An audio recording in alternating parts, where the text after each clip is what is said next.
kami. At syempre, pagod na rin ang lahat. Tatantrums na siya. Pero hindi pa pala dito natatapos yung panata na to.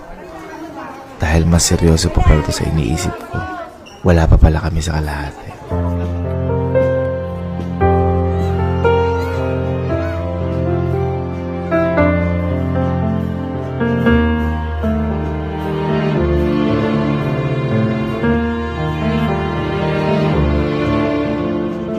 Nakikita na rin namin na irritable na si Sky kasi hindi naman siya sanay mag-gown, nakakati na daw, may tumutusok, at higit sa lahat bata pa siya.